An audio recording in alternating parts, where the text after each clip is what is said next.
Welcome back to Rollin with Olan. I'm Jeff Olan, your host. Please help me welcome today to my show Emmy award-winning wardrobe designer Ariyela Wald-Cohain. Yay! I am Hi. so glad we're able to do this finally. Yeah, me too. Me too, Jeff. It's been a long time. I just want to correct you as costume designer. Costume designer. Yeah, Oh, I did say wardrobe designer. That's right, costume designer. yeah, it's And okay. and you know what? I had that, and it is just something that just went through, over my head in a second. But absolutely, costume designer, costume designer, costume designer. But Emmy award-winning costume designer. That is something else. So thank you again for rolling with Olin. Now let's get down to business here, my friend. We've worked together for a long time, but I want to start in the beginning. Um, where did you grow up? I want the audience to know where you grew up, and also um, what were your dreams and ambitions as a kid? Okay. So I was born in South Africa, and I moved with my parents to Israel in the 80s. They wanted to take me away from the apartheid, so I joked that they took me from apartheid to the Intifada because we ended up living on the West Bank.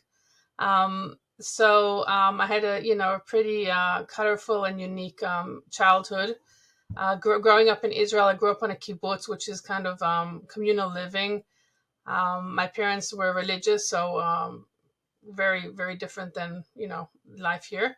And I grew up in Israel. I always found myself not finding clothes that I liked, so I would take some clothes and cut them up and color them and dye them and reconstruct them. And whenever there was an opportunity to do a show or anything, I was always like really excited to do the set and costumes. Then I did my army service, which is mandatory in Israel, and after that went to college. I heard that there's a degree in costume design, theater design at Tel Aviv University, and I was very excited because college did not sound fun to me. But when I heard it was design, I was like, okay, I could do this. Um, I graduated there. I was just about to go for an interview to get into the master's degree. And then my husband and myself decided we're going to come to America for a year to try out. I really wanted to work in Hollywood in the industry, and I thought, I'll come here for a year, and I'll make it big, and then I'll go back to Israel. So, that was almost 20 something years ago. Yeah. So and then I came. We moved to New York with 4 suitcases and some relatives we knew, and I just started. Back then, there was Backstage. Magazines would come out once a week. I think on Thursday, I would go to Barnes and Nobles and write down all the addresses and the listings, and I would send my resume. And I did some styling for some photographers in Philadelphia and in New York, and just trying to make ends meet. And I was lucky enough that the first call I got from my resume was with Darren Aronofsky. He was Nice. doing Pi, yeah, and the script was amazing. And I met with him, and I remember being super excited. And that was the first and only movie I worked for deferred pay. I'm not really understanding what that meant, but I was like, yeah, I'll do it. And I was very, very naive back then. He asked me in the interview if I know how to do special effects. And I had done a makeup course in Israel as well before I came to America. So I thought he meant makeup special effects. So I was like, yeah, I know how to do that. So ended up doing, overseeing the wardrobe, doing the special effects, makeup and special effects, which had nothing to do with makeup, and just figuring it out and going through it. And it was one of the most amazing experiences, really, when I look back. We worked, I think, 18 days straight. We worked long hours. We didn't get paid $1. But it was like amazing. It was just when my first being on my first set, like professional set. Um, yeah, and then I Well, you've just done. Yeah, go ahead. no, you can ask. No, no, no. I was just going to say, it's pretty incredible that that's where you got your start, and you did it for deferred pay, which only goes to show that we all have to work our way up the ladder, and to do things like that, and work long hours and long days. That's the way you got to do it. Nothing happens. That's not supposed to happen in life. And so I'm really glad that you got that opportunity to do that. And you've done so much since. Let's face it. You and I, our collaboration goes way back. I mean, I was looking; it was pretty astounding how many shows you and I have just done together. Let alone how much work you have had over the years. Um, I believe our first collaboration was on the movie Waitress with Mhm. Kerry Russell and a young Nathan Fillion from The Right, right, Rookie. I mean, I look right, back at that. That's like unbelievable. That was a right, long right. time ago, Yeah, yeah. you know? I think And that was my favorite movie I've ever worked on. I was Waitress. going to ask you, that was a fun one. It was so many Yeah. years ago, but it was a fun one. What made it your favorite movie? I think the process of it was the first. It was that was the movie that afterwards I got into the union because of. I would that was a non-union movie, and I think just Adrian Shelley, may she rest in peace, was just amazing as a She was director. let's just, yeah, the director. Let's just make sure. Right, Yeah. right, and she just the process was so amazing. We had a very tight like budget. I don't even remember what it was, and I was very naive, so I wasn't familiar with the costume houses in LA, so I just thought I needed to like make everything. So I had this great seamstress, and we built everything in 2 weeks. I mean, everything that was on screen was either thrifted or made.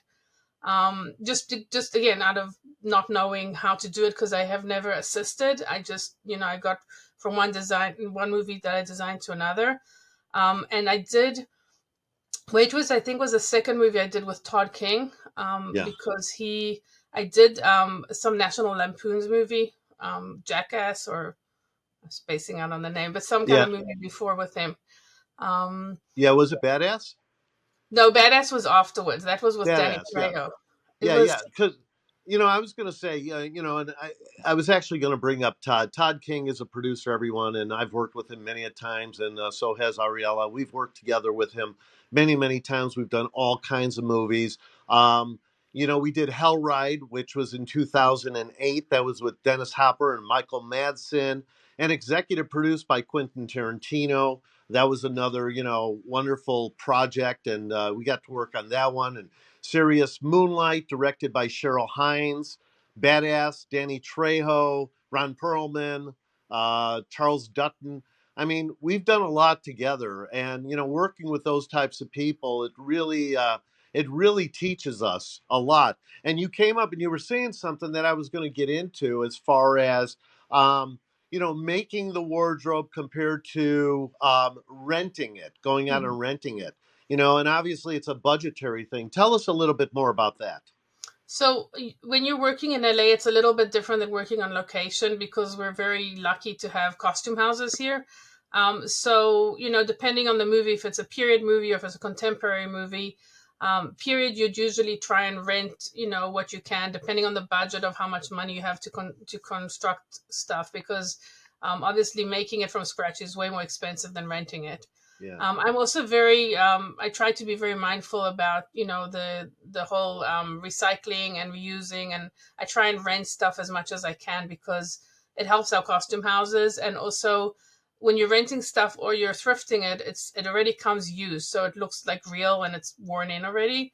When you as comparison to buying something, it's brand new. So if you want it to look old for the character or for different reasons, you have to put the work in. So you could either rent, or on bigger budgets, you have a cost. You have a workshop and you actually get a tailor and a whole crew, and then you're choosing fabrics and building stuff. But sometimes, you don't have the time to do that. If prep is not long enough, or you don't have enough money, then you're renting or thrifting if you don't need multiples of stuff.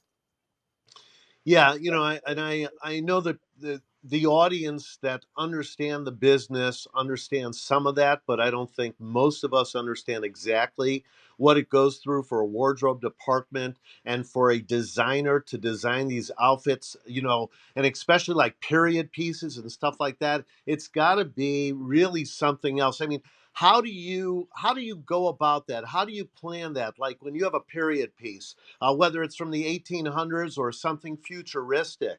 how do you plan on working on like how much research do you do and what do you have to do to come up with, because I know a lot of it is maybe some of your own doing on certain movies and Mhm. TV shows, but then a lot you have to go off of, reference from your research. How do you go about doing that?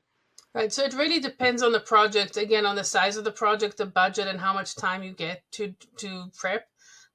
If it's a period movie and the request of the director is that it looks period and it's accurate, I mean, sometimes you spend days or weeks just doing research and researching the period or periods, collecting images, reading books, watching, if there's any footage to be watched.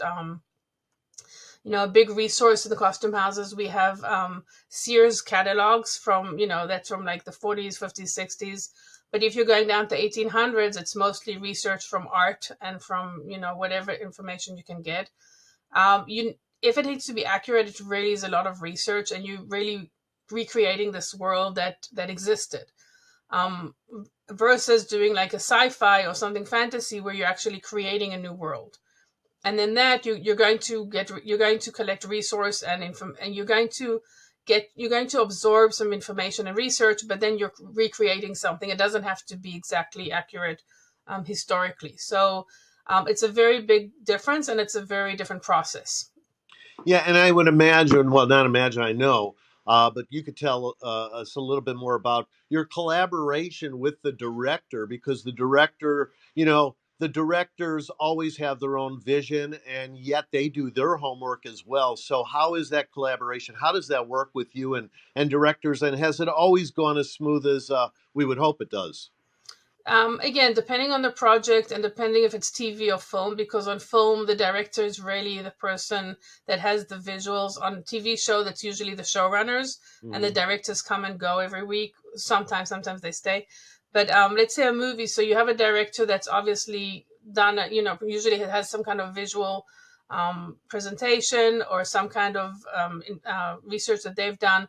After I read the script and I've presented and I interview and I get and if I get the job, then I meet with the director multiple times to discuss the characters, to discuss the story, the timeline. If it's period or it's contemporary, I get the director's vision, and then start working with sketches and visuals and just make sure we're on the same page all the time. Have there been times when it hasn't gone smoothly? I go into every project, very excited and eyes open and always open to hear and to learn. And it's a collaboration, so it's not my vision only. And that's part of the beauty of this job.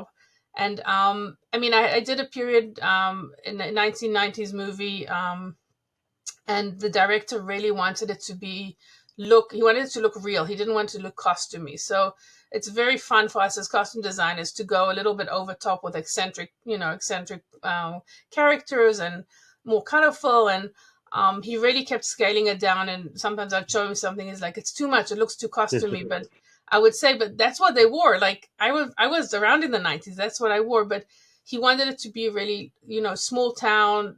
They didn't shop online. They shopped at the mall, whatever there was. It's hand me downs. So as a designer, I needed to like really hear what he wanted, and then jump into that world and make sure that everything that I chose was according to that kind of vision. And it worked out to be great. And it was a great. I haven't had any directors that I haven't had a really great experience with. And it depends on the project. Sometimes it's more of a challenge, and depends if you're on location. It's hard to shop. There are all kinds of challenges that come into play. If you're shooting winter for summer, summer for winter, there's all kinds of challenges that we need to overcome as department heads, other than just being designers. Right, right, right. And I go back to your like IMDb page, and anyone could check it. Yeah, you've been a designer on everything. I mean, you talked about how you cut up clothing and made outfits. Living on the kibbutz in Israel, and everything you've done has been, as a costume designer. A lot of people start in other areas and move themselves up. But lucky you, and you're so good at what you do. You and I have had such great, well, really such a great relationship over the years working together. It's really made it all that much easier for me and my crew. and for anyone who gets the opportunity to work with you. I think it's great, and it's really nice to be able to work with somebody who knows exactly what they want.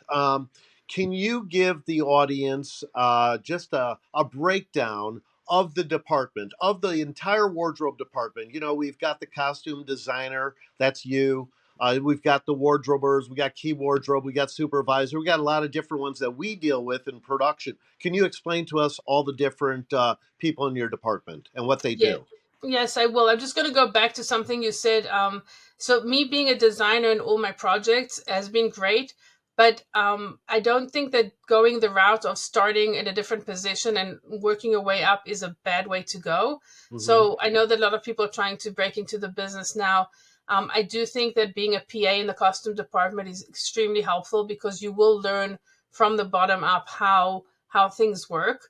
I've never had the privilege of assisting anybody, and I do think there's many ways to do things. So I do think that I do see designers that have come up as assistants and become designers be very beneficial to them. So I don't think there's one route to go. It doesn't mean that my route's this is how it happened. But I think people should be open to that. And now to answer your question, so there's a costume designer on really, really big movies. Sometimes there are two costume designers. Like on Gladiator, it's just a humongous movie. So one's in charge of all the uniforms and the army stuff, and one's in charge of everything else. There's an assistant costume designer. Again, in many projects, there's more than one assistant costume designer.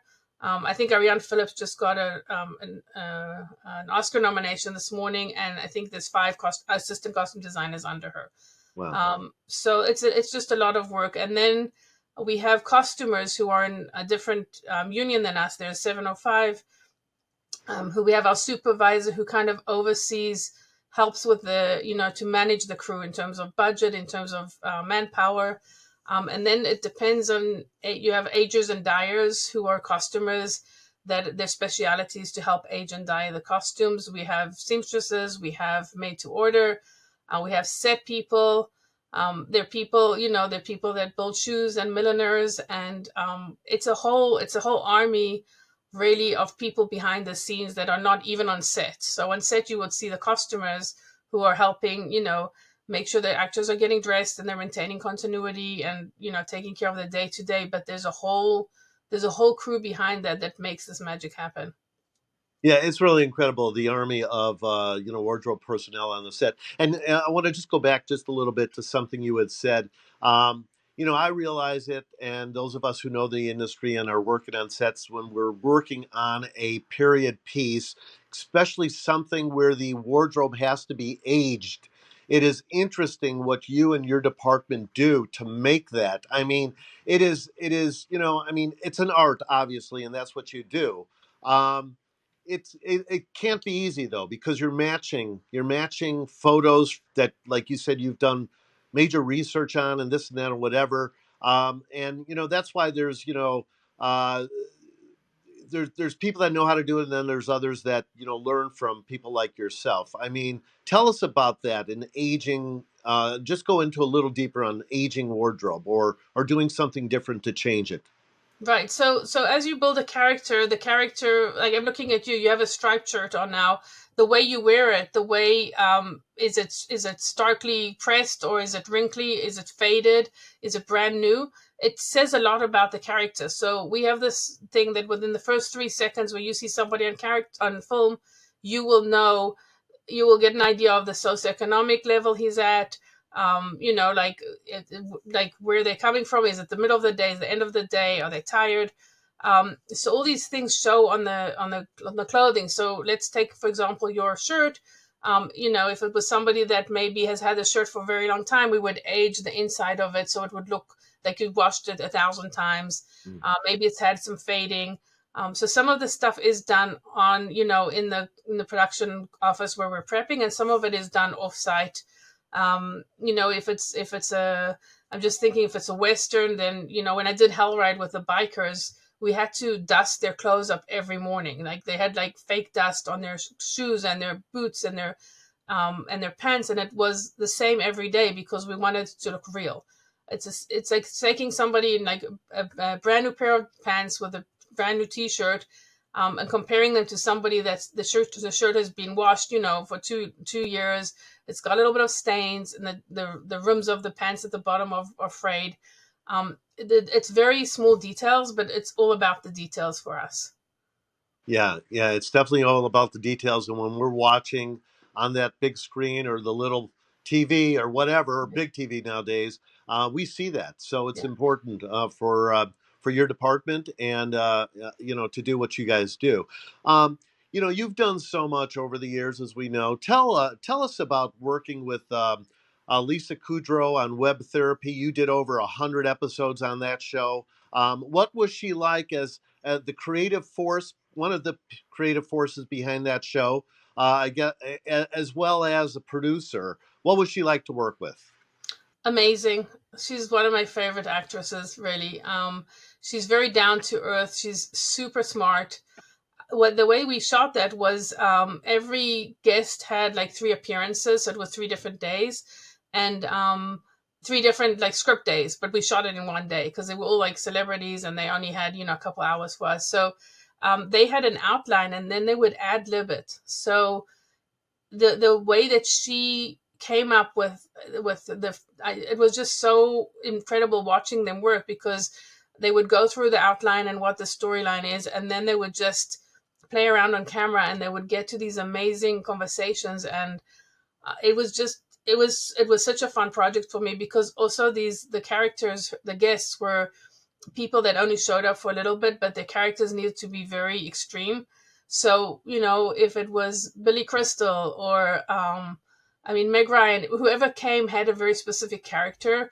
And I got to, recreate that, in a very short amount of screen time, but it was very stereotypical to try and sell who the character was. So I got to work with all these A-list amazing actors, and Lisa really had a connection with most of them. That's how they brought them on. And Don Roos was one of the was the director, really. And it was just an amazing, amazing experience. I can't wait to work with her again. Yeah, congratulations. So, she's more than just a friend, is what you're saying. Yeah, she's really an amazing, very talented and amazing person. Yeah. Yeah, yeah. No, that's great. And to work with people that we admire so much, we want to continuously work with them over and over. Um, how do you select, or do you select your crew and who you work with as the designer? Um, are you hired directly through the line producer or UPM? And if so, um, how do you select your crew? Yeah, I usually interview with the director or the showrunners, or if it's TV or film, and then I'm hired by the line producer, and then I get the budget, so I know what the size of crew is going to be. I do have this certain amount of people that I usually my go-to crew. Last 2 years has been kind of tricky because everybody's been very slow, and when nobody can wait around for you, so I'm like, just take whatever work you can. So sometimes people are unavailable. But yeah, I really, if there's somebody that works with me and very is a good worker, and I see that they're a good person, and I don't like drama, so no drama. Yeah. I'm extremely loyal. I mean, I've been working with the same people for many, many years. And I'll always always try and get the best rates I can for them, and I got their backs, because they're my crew. You're only as good as the people you surround yourself with. Yeah. Um, it's tricky when you go on location, because it's very often they won't let you take local crew. So I just came back I was doing a movie in Texas, and I couldn't take anybody with me, so I needed to hire a crew there. Mm. So you go through a process of getting names and interviewing people. It's tricky because sometimes it's a quick project, and you don't know each other, so there's no rapport. So you just have to come there and just jump into it, and just choose the best people you can. I've got burnt a few every now and again, but mostly I've been very lucky and had amazing crews.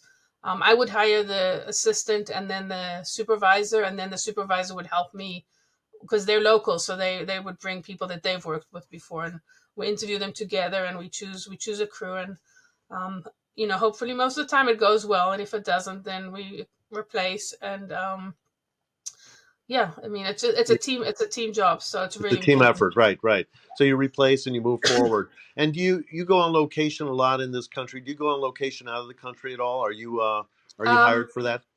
I mean, sometimes I've been to Vancouver. I haven't been. I have three kids who have just left the home now, so Okay. it's been challenging to go overseas. That's a little far for me, but I've been on location a lot in the United States. I've been to Vancouver, and I would love to go. Overseas. It's becoming trickier and trickier because now they're hiring local people Local overseas as people. well. Yeah, yeah. Well, Hollywood has opened so much, as we both know. It's all over the Yeah, place. It's not just in Los Angeles or even in this country anymore. right. It's all over the place.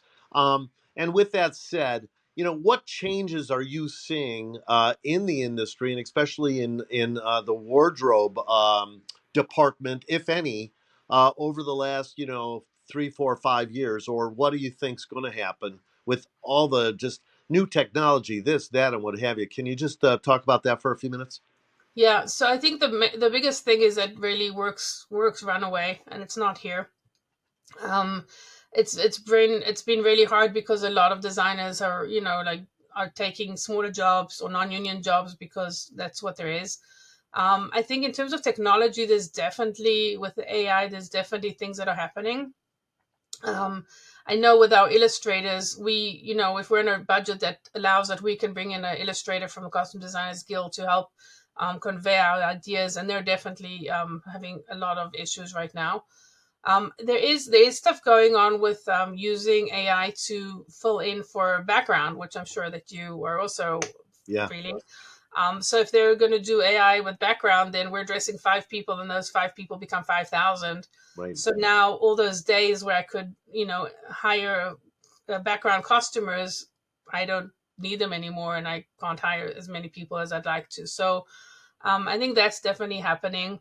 Um, there's a lot of concept art that's happening where I'm hearing about designers that work on the more of the comic world, Marvel and DC, that there's a lot of concept art that they get at the beginning of the show, and they're asked to make costumes like that. So of course there's reference of comics, but when somebody's giving you the design already and now you just have to choose the fabric, it's a little bit different than starting from scratch. So um, I don't think that we're one of the departments that we're gonna lose our jobs. I mean, as long as they keep some jobs here, but I do think that the industry is changing. The requirements and the demand for 24/7 of picking up your phone and answering, and that, as you know, has always been an issue.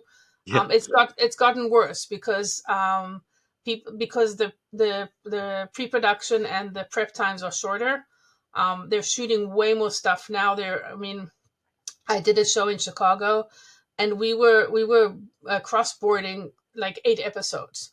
So meaning we would be shooting, episode 1 and 5 and 6 together, and it's just more work for us. But there's still one designer doing that, so you're trying to. And I've heard of shows that people are just there's like second unit, third unit, fourth unit. So there's really the demand is way higher, and you really have to keep up, and then you still have to keep up with the social media. There's a lot of TV shows. I did iCarly, and there was a request to start posting stuff online. Like what are they wearing, and there's all kinds of deals of. I think Amazon has an online store where you can buy stuff that you see on shows. So that's a whole other job that's being put in our department, which we don't have manpower for. So the demand's really high, and I think digital is definitely taking. It's adding stuff for us to do, but not necessarily job positions. yeah. The whole industry is changing. We all know that, but we're still here, and I think a lot of people that have been in the trenches for so many years are not going anywhere fast. We are all looking at things, though. We have to look at the new technology. We have to look at everything that's coming at us, and we have to adjust. Hmm. And then for the audience that's listening or watching, I want to make sure that if you want to get into this industry, you continue pursuing it, continue doing what you got to do, because there's still going to be movie and television production. We're just changing. We're changing, at a rapid speed. and it does affect all of us. But we have to just, like I said, make the adjustments and do what we need to do as individuals and as a team member, and continue working hard to make magic happen. And that's what this industry is all about. I've been in it, as for 35 plus years. You've been in it for a long time. We've been in it for a long time, and we're not going to give up easily. We're going to continue working and working hard. And so anyone who does want to get into the industry, or if you're in the industry, don't give up. Continue doing what you're doing. Um, when the project has a lower to mid budget, but requires a distinct look, how do you deal with that? Because again, we're going backwards a little bit here, but how do you deal with that? Because you really have, if it's a small budget, but you have to come through. I mean, I'm guessing it might be, less changes and what have you. But how do you deal with that without cutting yourself or your department short? So yeah, I mean, you become creative. You become resourceful. There's ways, you can shop at Saks and at Nordstrom and higher end stuff, and you can also shop, at online, and you can shop at thrift stores. And there's ways to. I mean, there's some projects that are just, if they tell you the budget, it's just not doable, right? There's some stuff that they Right. still bring up, oh, it's a period thing, here's, $20,000, and you're just like, okay, but that's actually not going to happen. Um, but most of the time, like if it's a seasoned producer, they know their limits, and they usually give you a budget. The movie I did in Texas was a low budget, and the budget was extremely low, and my supervisor and myself sat for like days, and we kept trying to do the budget, and they wanted us to get to a certain number, and we're like, it's just not going to get there. So yeah, so we did. We went on background numbers. We cut background numbers. There was a lot of uniforms, so we decided with the director where is most important to do it, and then with the uniforms, we asked them to cost to size, right? Like you get that all the time. Like we've got mediums and larges.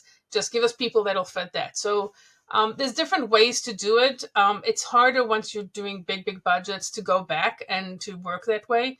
But I do think there's always a way to be creative and resourceful and make it happen. And again, you just prioritize, right? You prioritize with your Yeah. manpower and your and with what you have, and you do the best you can, and just be very open and upfront with the producers of what's happening. And I think again, it's all about collaboration. Uh, you know, Yeah, well, you couldn't have said that better. And again, I talk about just, if you're in this industry, you have to have the passion to do everything the best you can, because we're all in this industry to, move up and work on bigger and better and better and bigger projects. And especially nowadays, things have changed so much that you have to take those smaller budgeted projects. You sometimes have to take the smaller project, but if you want to stay in the game, you do it because you have the passion to complete something and get it right. And right. so we're all dealing with that. But sometimes we get to that height that we just are like, oh my God. So here we go. Tell us about your Emmy win on Sherman's Showcase. That is top of the top, folks. An Emmy. Tell us Yeah. about that if you would. So Sherman Showcase was it was the small little show that I had just come off another show in Chicago with the showrunners, and I guess they had done a proof of concept for the Sherman Showcase, and the designer that was working with them was doing something else and unavailable, and they brought me in to interview with the director, who's amazing, Matt Piedmont, and we hit it off. And the beauty of Sherman Showcase was I got to create a whole new world. It's based on period stuff, on because it happened in the 40s, 50s, 60s, 70s till today. But it was a world of fantasy. It was a world that we were just creating this facetious, like variety show. And I got the showrunners Bashir and Diallo gave me so much creative freedom that I could, we went crazy. We were like, oh, is that too much? Oh, nothing's too much for Sherman Showcase. And he's got this like Gaudi, taste, and everything was sparkly. And the show we won the award for was it was a special for the Black History Month. Mm-hmm. And I mean, it was out. It was like between season one and season two, so it was a special. And we, I mean, I remember we started prep on that. The prep was really short. The budgets are really, really, really tight. And I went downtown and I found this amazing fabric. And I came back to Bashir and I was like, in the fitting, I was like, I want to make a suit out of that. He's like, whoa, that's a lot. He's like, I trust you. That's all he said. I trust you. Do what you need to do.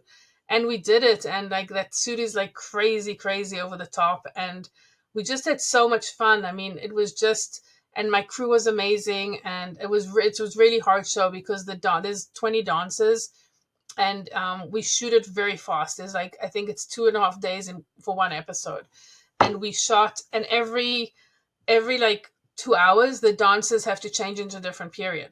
So literally we're taking 20 people into like a room on the side of the stage and changing them quickly from the 40s to the 50s, coming back and changing the hosts and everything. It's just very fast paced and very crazy.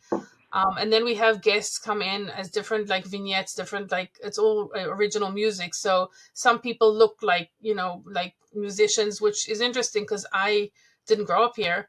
I'm obviously not black, and so there's a lot of research I need to do because their humor is not something that I grew up with. Right. So there's a lot of pop culture, and I needed to like do tons of research to make sure that when they say something like a song's written and it needs to look like somebody. I mean, I didn't grow up really like knowing what Prince wore in his concert, so I needed to do all this research. Um, and I think that coming with my point of view of not knowing the history but researching it, it was a new perspective. And again, trying to make do with the budget that we had and the time that we had. I mean, if I would have had 2 more weeks of prep on each of those shows, it would have been fantastic. But yeah, it was just so crazy. We had this one song was called Time Loop, and the singer Neo came in, and I made him this like crazy, based on this 50s like spaceship. It was just so fun and so creative, and really it was like whatever I came up with, they were like, do it, let's do it, let's find a way to do it. And I had this idea with balloons one time, and we did this song about hair humidity, and we had balloons flying, and it was so fun. And yeah, and being recognized because it wasn't a normal. The Emmy was a peer Emmy, so people in the department, like people that know costumes, there's a whole jury, and they choose somebody to get the award that year. So um, that was also special because it wasn't a political choice. There's a lot of politics that go into these Yeah. awards, or who knows who, and really it's a little show, and as amazing as it is, not everybody's seen it.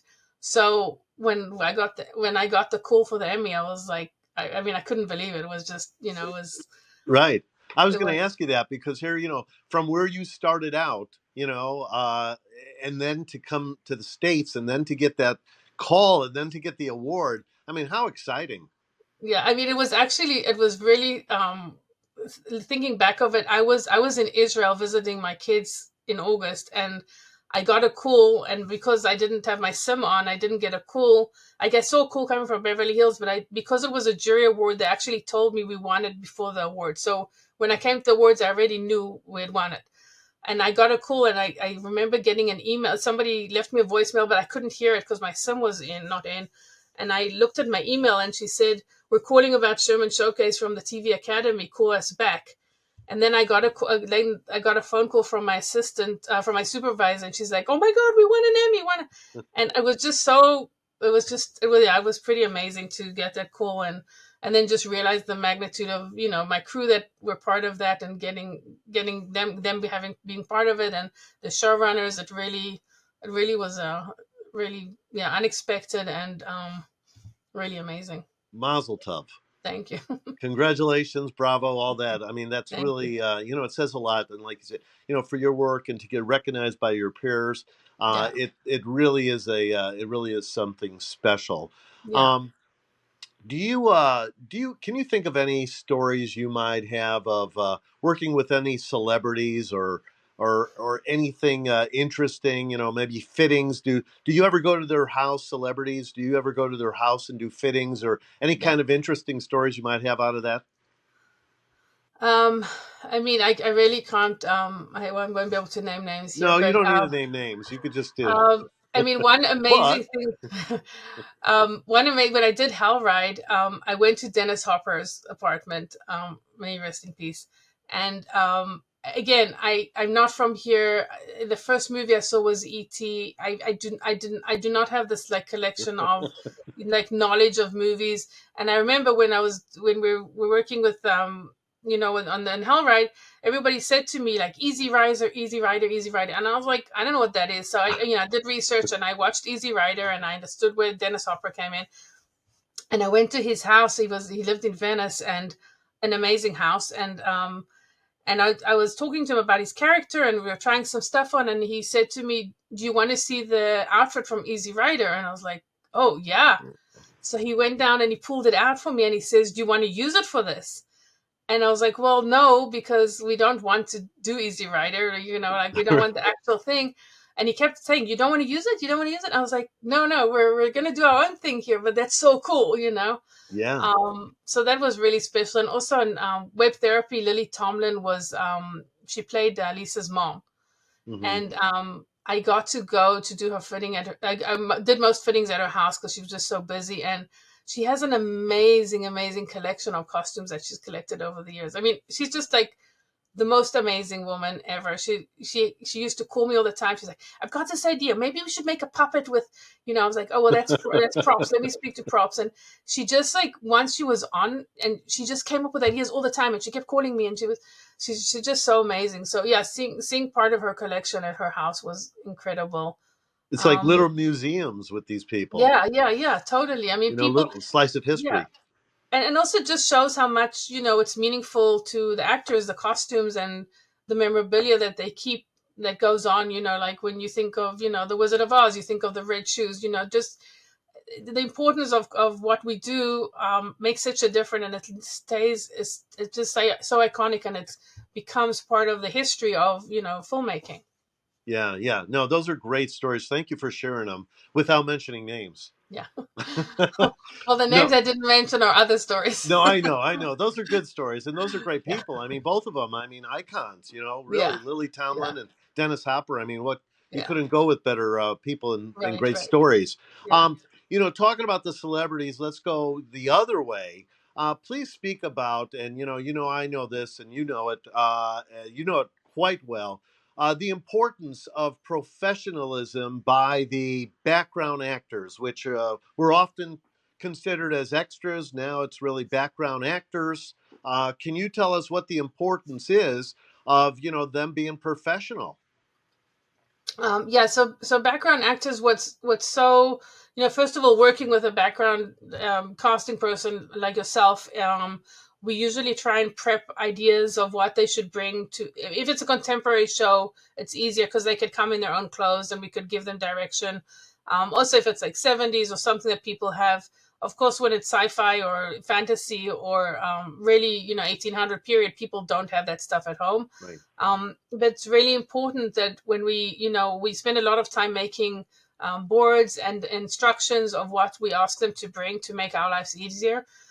Even if they're coming for pre-fittings, the undergarments and stuff like that. And it really makes a huge difference for us if they cooperate and if they listen to what they're told and then they come and then they're respectful because sometimes it's cold outside and excuse me, I would say to the background, leave your sweater on, but please, make sure you're taking it off when we're about to shoot. Or if we're doing a period movie, please take your phones out of your pockets. That's the worst for costume designer. You're doing a movie and then suddenly you've got these bulging cell phones in the background of pockets. You're like, just ruined the whole thing.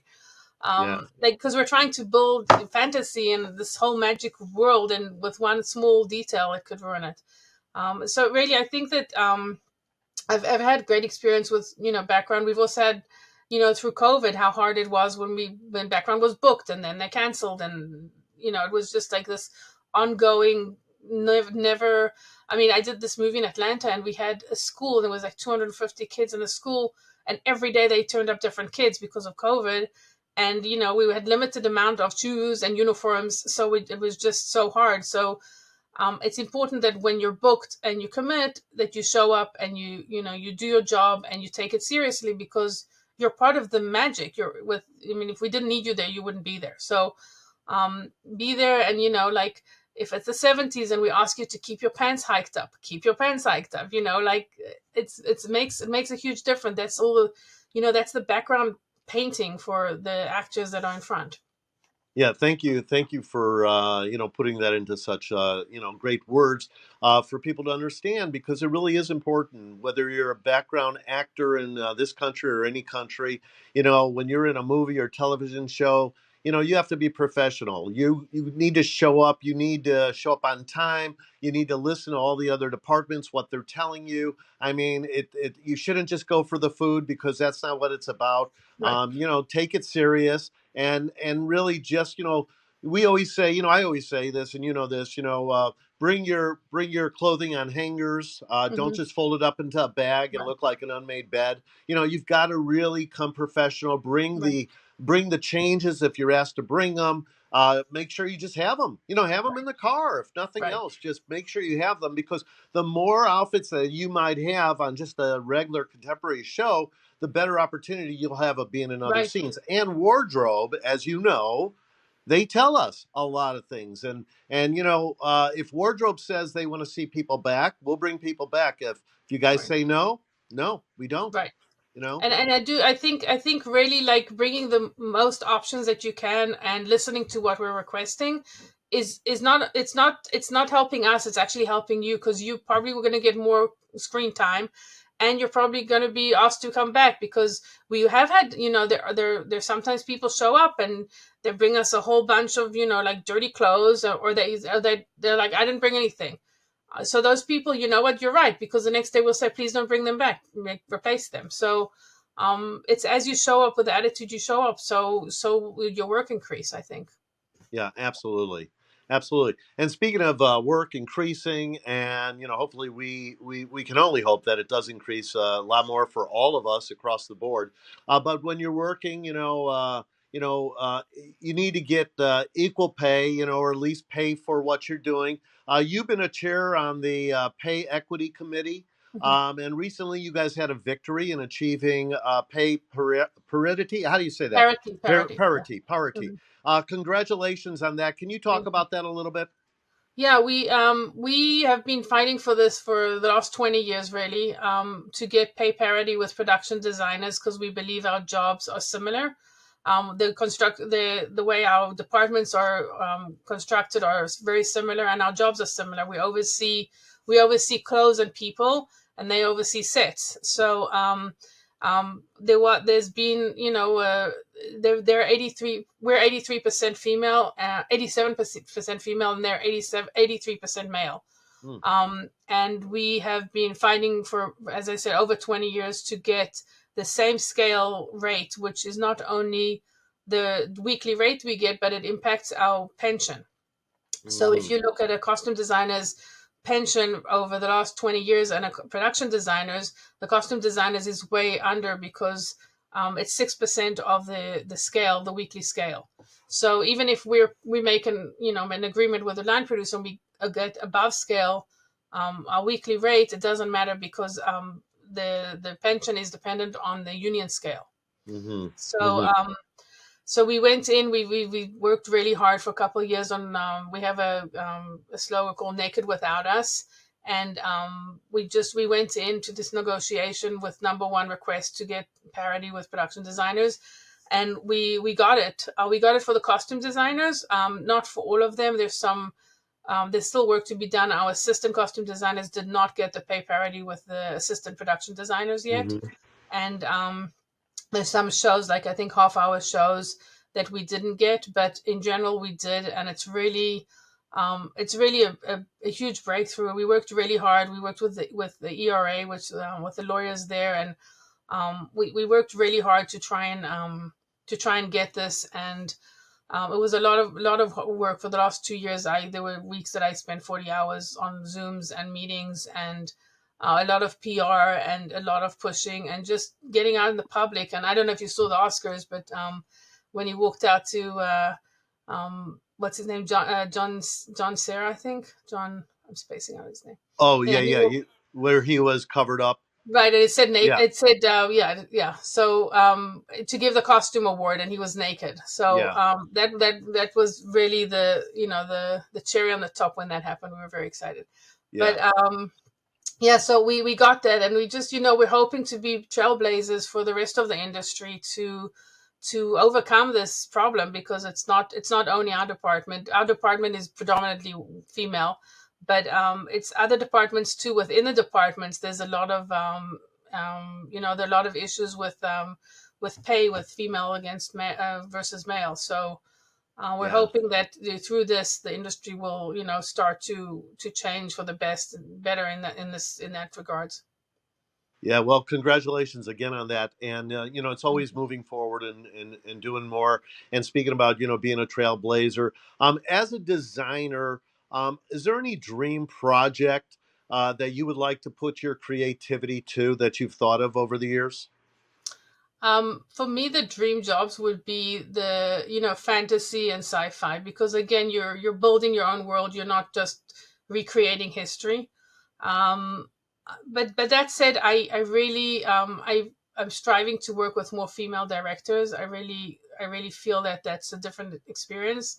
And after working with Adrian Shelley and with Cheryl Hines, and some other female directors, I really I would love to do that. And I just want to work on projects that feel good and important. I love telling stories, and I love being part of a good message, like something.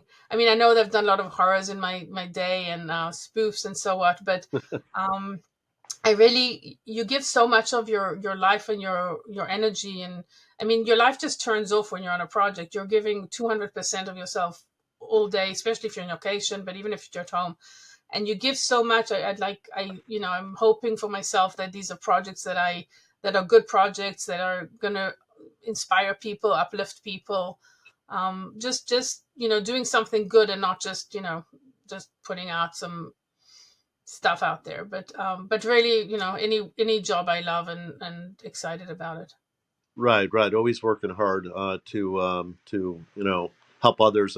And uh, a question that just kind of popped into my head: how early in advance do you have to prep for a film? Let's say that has like 1,000 extras. If it It was, Yeah, I mean, each one's different. I get it. Let's right. just say it's a military film. How early would you have to start prepping on something like um that? it really depends on the budget, what they've budgeted. I mean, you can go. I know designers that have been on. I mean, I think Black Panther prepped for like 9 months. Wow. So, and I'm sure that Gladiator as well. There were a good couple of months there, but it really depends on the project. It's more about how much budget, because you can do more with lots of people, right? So you need time or money. If you don't Yeah. have both, you're screwed, right? Right. Right. So they could give you a long prep time with less people, or they could give you a shorter prep time with an army of people. So um, almost anything's possible if you've got the money to throw at it, because it's just more people. So I don't think there's a like a formula of how much time. A normal movie, like a mid-range movie, usually you get between 6 and 7 weeks of prep. TV shows, sometimes you get 2 weeks. Yeah. It's pretty crazy. um you just like jump in, and you just like you're running. You get, if it's a second season, forget it. You're like, maybe get a week and a half and you're running. But Yeah. it again depends if it's a period show, contemporary. It's very different from project to project. Yeah, yeah. What's your biggest pet peeve on a set dealing with cast and crew? And do you have any? Cast and crew. Wow, that's a good question. I have a problem with people that work for me that have no sense of urgency. Right. I really yeah, I usually won't hire them back, or we'll get rid of them. Um, I also believe that, as you said before, that it's a passion. I really believe. I had somebody call me like a year ago, a student that finished college, and somebody said, "Can she call you?" And she asked me, "So what are your hours?" And I was like, "You're in the wrong business. That is not. They don't Hour? even Yeah. like. Don't even get me going." Right. So I really think that. my pet peeve is people. I mean, I know that people do it. They want their benefits, they want their hours, they want their monies. But when it becomes too much of like the union rules, and like I want people to be there because they want to be there because they're passionate about it and they're very excited about it. Because if somebody's there just for the money, which I that's doesn't really happen, because if you break it down to how Don't much let the time we door work, hit you on the way out. Yeah. right. So and I think also like just disrespect for different people. I don't like when actors or crew members are disrespectful to anybody on set, if it's a PA, if it's the craft service or the catering. um I love working with producers and people that respect each other, because this like I don't know, we're not curing cancer, we're there, we're all living, working our dream jobs here. Yeah. So be nice, be courteous, be respectful. And when people are not nice to each other, or rude or abrupt, even if you're having a hard day, I don't like that. I like working with people, with good people, that even if you're having a hard day, and even if I would really have a really bad day and I'd say something, I would turn around and apologize. I just, it's very important for me to have a nice environment that people feel safe and appreciated. It's very important. Yeah. Well, you talk about good people. Anybody and everybody who gets the opportunity or has had the opportunity to work with you, they already know. But anybody who gets the opportunity to work with you, you are really, really a good person. And with that said, I'd like to ask you to give advice to those who want to get into the industry, or those, in the wardrobe space, Mhm. or those who are already in it, but want to make that next move up the ladder. If you could give some advice to them. Um, so I teach a course at Tel Aviv University now. I was asked to come back, and I tell my students, work, work, work, work, and network. Whenever you can, say yes, even if it's. I mean, some people can't afford to work for not good money. I get it. I'm not. I'm not. Everybody has to do what they have to do. But whenever you have an opportunity, you need to take it, and you need to say yes, I can do it, and figure out how to do it. Find somebody that can help you figure out how to do it, because if you always do what you've always done, you always get where you've always been. So you want to keep pushing yourself to take on more responsibilities or more projects, and also to move up. I think, again, I didn't really move up, so I don't have that experience. But as I see my assistants who have moved up, or PAs that have moved up, um, I think just give it everything you can, because the people that work hard and you want them around, they shine. Like it's night and day. You see the people that are just not, they're going to stay where they're at, and they're fine with it. That's fine. But if you want to move up, you have to give that extra effort, that extra passion. You need to really want to do it, and you need to show that you want to do it. And again, just take as many opportunities. And if I could tell my young self what I would do, I would say network, because you can be as talented as you want. If you don't know the right people, if you don't network, you're not going to work. Great. Well, you saved me my last question to you, Oh, sorry. but I really, really appreciate this. We could go on and on. We've worked together, as I've already stated so many times. I hope that we get many, many more opportunities Yeah. to work together. I mean, there's, like I said, there's just so much we could talk about in the space, in the wardrobe space. And again, congratulations on everything and all your accolades and everything that you have done. Thank you again for rolling with Olan. I appreciate you and your time, and I appreciate the audience. Thanks, everybody.